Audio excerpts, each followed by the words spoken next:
Welcome back to the $10,000 beat selling challenge vlogs that I'm doing on this channel. I have to firstly apologize. I have not been as up to date as I want to with these vlogs.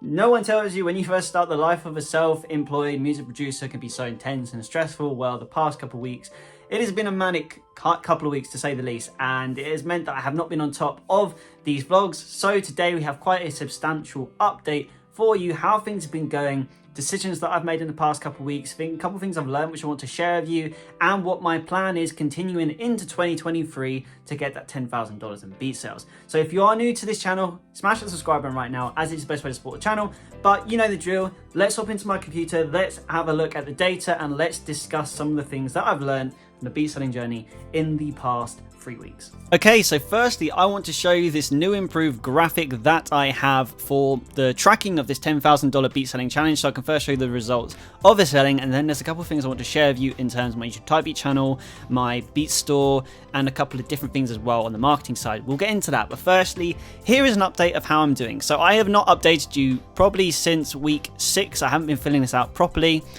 and it's not because things haven't been going well. It's because, again, I've just been really busy. But week 6 was my second worst week of the year so far. I made one sale for $15. Now, I've been doing this for a year, selling beats, and I still at this point have accepted that there's going to be weeks where I don't make that many sales, because though I'm doing this tirelessly every day, the reality is sometimes it takes time to build a loyal following. So the one message I can give to you now, if you're new to selling beats, is even after a year selling beats, uploading consistently, you will still have quiet weeks, because there are still people who, from my point of view in my niche, who have uploaded more beats than me and have more exposure, make more noise, because they've been doing it longer than me. So they're going to be getting more sales than me. So I'm still competing quite highly and trying to climb that ladder, if we're going to speak metaphorically like that. But I'm still getting an income off it, and I'm still managing to get the odd sale. So I'm accepting and not putting too much pressure on myself to be making, you know, like I did in week 3 where I made $600 in 1 week. That I'm not at that stage yet. So again, just emphasis, these things take time, and that's why my mentality right now is this is okay. It's okay to still have quiet weeks. So again, week 6 wasn't so great, but we have to talk about week 5, because again, one of the emphasis that I really want to put on this beat selling, that the whole business structure of it, is custom beat selling can be one of your major income streams as a beat maker. Now, how you get the work through that can be through a mixture of different things that I will show you further on in this video. But I had a $250 custom beat order in the week 30th for the 1st to the 5th, which put me up $250. I also had a $100 beat sale license. So this week ended up being a good week, and it put me under the 9,000 mark. And week 6, again, I've discussed the $15 beat sale, which is fine. That's okay. And then the week after, I made a sale, just the one sale. It was of 8 items though, bulk deal, $75 earned. So currently I have $8,687 more to earn this year in this challenge. And so far in this challenge, I'd say it says here I've earned $1,312, but I don't think that's entirely accurate. I think there's something I missed out here, a custom beat offer that I haven't put in. But in next week's vlog, if I've made that mistake, I will correct that. So that's fine. This is on track. I've made these nice little graphs you can see here. So this line is the track that I should be going. This is counting down from 10,000 with week 52 here, the last week. This is where the year ends, and I need to be at 0. So as you can see at the moment, I am probably more there. I am on track, so that's good. So things going well. And this line here is on average how much I need to be earning a week. And out of the week so far, I've been majority been earning more than the line, which would suggest that this is good progress. So that's why you don't need to panic if you have quiet weeks where you don't make any sales, because if you average it out over a year, you will have better weeks, you will have worse weeks. That's the nature of this, especially when you're just starting out, only been doing it for a year. A year isn't a long time in this game, in a music producing game. You've got to be doing it for longer. So just keep that in mind. So yeah, so that's financially how I'm doing to this point. Let's now go into Instagram, because I want to talk about Instagram, because Instagram is still a very good way to market your beats. This is where I've been getting the custom orders from. I've got 3 custom orders from Instagram and 1 through my pro page. Now, how I've been getting these custom offers is from uploading content, and you can see I have been really going to town on the real content.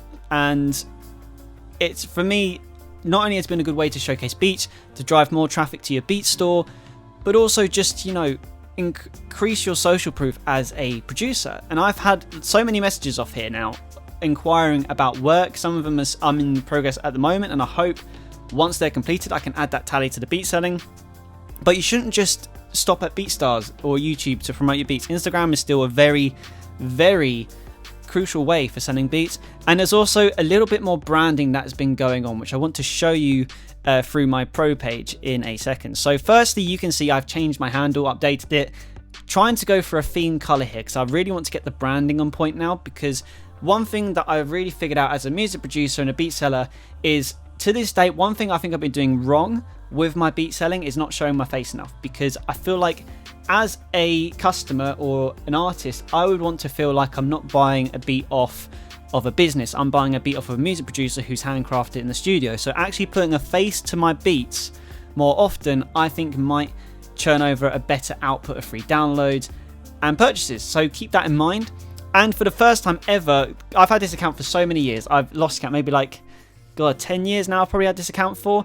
Because I've had it so long doing artist stuff, my follow count has been dropping dramatically. But for the first month ever, I'm finally gaining followers. I was on 5,760 followers at the start of the month, and I'm now on 5,807. That is mainly because of a couple. I think this reel did really well, but utilizing short form content, being consistent. Finally, after feeling like I was shadow banned and I was just losing followers every month because probably the account's so old, deactivated followers, and some people just don't care anymore about my stuff, which is, you know, fair. Finally, we're starting to get that exposure. And when it comes to messaging artists, it's good to have a little bit of a following because, again, it just social proofs you and makes you look a little bit more legitimate. And I've also added this link, which looks very ugly on here because I've only designed it for mobile versions, because 99 times out of 100, this just for Instagram, people are going to be on their mobile phone. So this is actually really nice. So just take my word for it. And it all links to my beat store, everything. So everything is nicely integrated. Again, just a way to try and increase the branding a little bit more and get a little bit better. Speaking of branding, now we go on to my YouTube channel. So I'm still umming and ahhing what I'm going to do about the logo for here, again, because I want to start putting a face to my beat selling a lot more. So I'm still umming and ahhing about the profile picture. But for the last amount of time since I last shared with you, which was the 30th of January, I believe, I'm going to show you what actually has been happening on the beat selling. So on the YouTube channel, we've gained 94 subscribers, 300 hours of watch time, 26,000 views. Now this is amazing. This is 1/5 of my total subscribers in 1 month. And again, this is down to short form content. That thing I keep saying, it really works for the subscribers. My sole intention on here, I've got two intentions on my YouTube Type Beat channel. One is to eventually get this monetized so I can earn money from posting the beats on here without even selling a beat. And the second one is to sell beats, of course. I had to think about that for a second. So with these two in mind, the short form content's helping me get the subscribers, watch time's going up, and for those of you who are saying that short form content has been hindering the actual beat streams, still getting a decent amount of streams for my channel. So this one's getting 85 in the past 48 hours, 81, 51, like that's really good numbers for my channel. So short form content definitely does not hinder the performance of your actual videos on your channel, so keep that in mind. But basically, just summarize it, short form content really is so important for promoting your beats now. So with that all said, what I'm doing for the next couple of weeks, firstly is the website that I had. I'm going to quickly try and load up my pro page for you. So for the next couple of weeks, I am just pushing my pro page. So I've been using a website for a while, but I've always thought that this is a more user-friendly experience, so I'm testing it. So for the next 2 weeks, I'm just going to be driving traffic to my pro page to see if there's any improvement in sales or engagement. Time will tell, but I'm trying to push the pro page for now. And as you can see, I've now put a face to it as well, so I've changed the whole layout of this. So trying to show customers who are coming to this beat store that they are buying beats off an actual person and not, you know, just an electronic automated business or AI, which is now very possible apparently. So that's just the one thing that I really I'm keeping in mind at the moment and trying to get better at is trying to build a brand. And you can see the color scheme here is now the purple and yellow. I like it because it pops, it feels vibrant, and I feel like it best signifies what this is all about. So that is basically what I've been up to for the past 3 weeks. So yeah guys, that was just the update on how things are going in the $10,000 beat selling challenge. There's a lot more videos coming in the next week to do with beat selling and refining your craft more and the music marketing side. So I look forward to sharing them videos with you. But in the meantime, subscribe right now if you are new to the channel, you're not subscribed already, because it's the best way to support the channel, and don't miss any more videos like this when they're coming. I'm going to try and be a little bit more regular now with the vlogs, because from the feedback I get, you guys seem to like them, so I'm going to keep doing them. Thank you so much for watching this video. If you made it this far, keep making music, and I will see you in the next video.